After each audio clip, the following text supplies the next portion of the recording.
Hey yo, what is going on? Welcome back to the YouTube channel. Now in my last video, I got a lot of questions. Everybody was asking me, hey yo bro, how did you get that countertop to look like that? How, dog? Just kidding. So in the last video, I actually made this countertop and I showed myself making it. However, I didn't actually explain how I did it because I was kind of running low on time and the video was already getting long.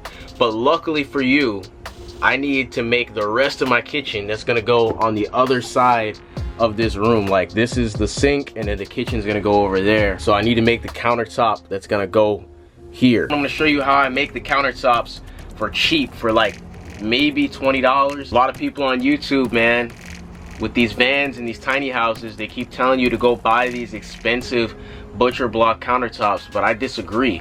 I think you can get a similar look or an even better look with much cheaper wood, and I'm gonna show you how to do that right now.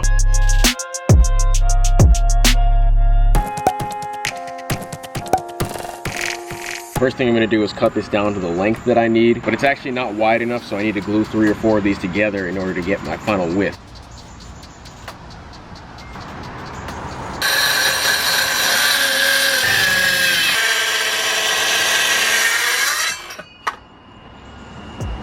If you put these together, you can try to see what the tree used to look like.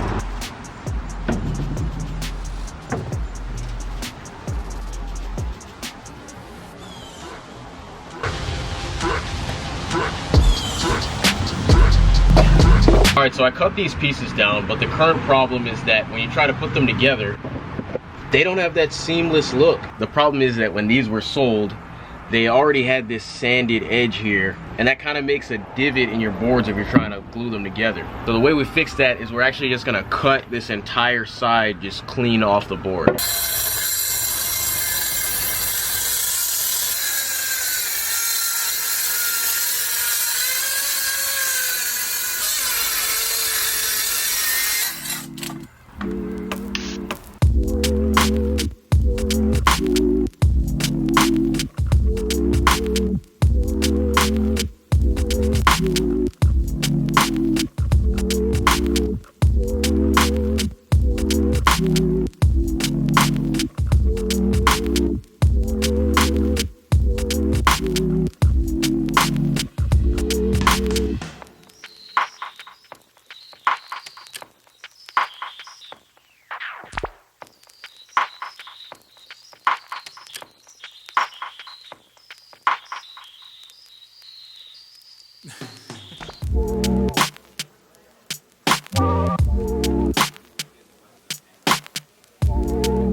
Alright, so now that this is all glued up, what I'm going to do now is cut it down to its final length. When I glued it together, it was actually a little bit bigger than I needed it to be, and that was on purpose so I could cut it down to its final length, because if you cut it after we're making it nice looking and stuff, it's not going to be good.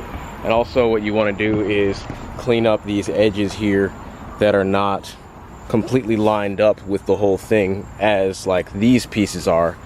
This is not, because we just kind of like stuck it together to glue it. So I'm going to end up cutting this off and then making this the final size.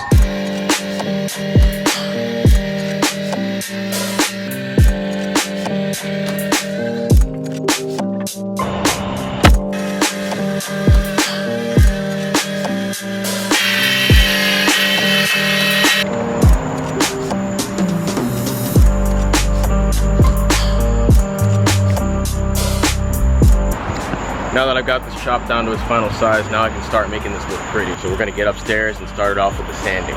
For the sanding portion, we're gonna start with 80 grit sandpaper, then we're gonna move up to 120, then to 220. I'm gonna be using a fancy little sander that I have, but if you don't have that, you don't need it, just use sandpaper. It's cheap, just get in there.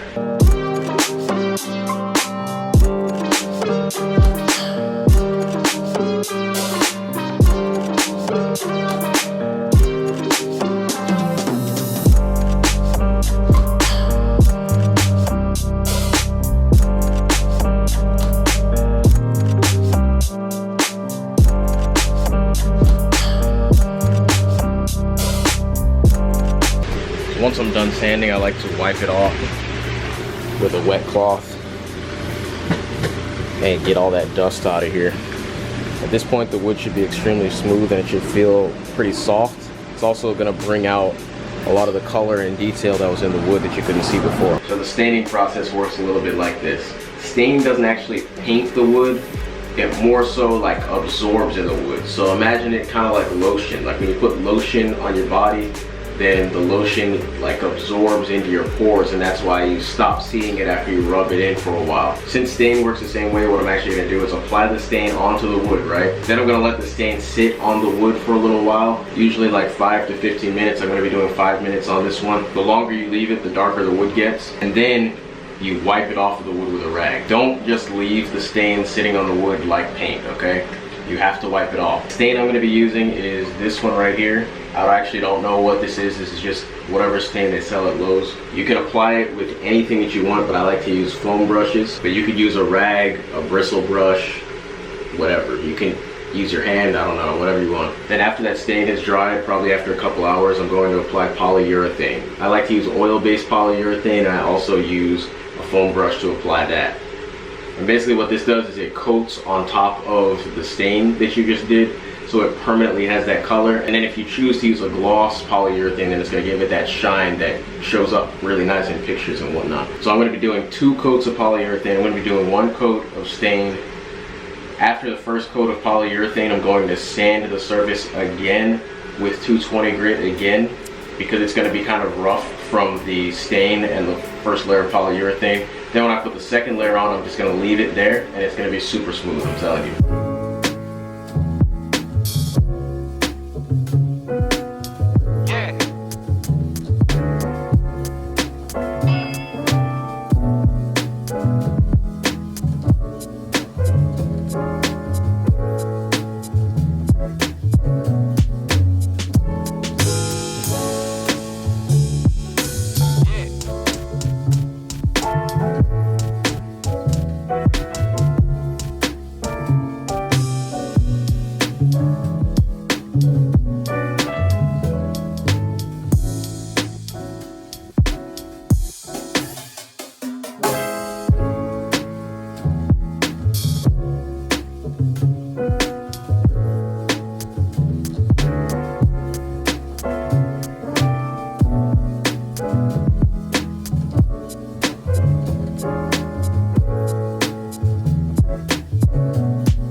So once you let it dry, this is what it looks like completely installed.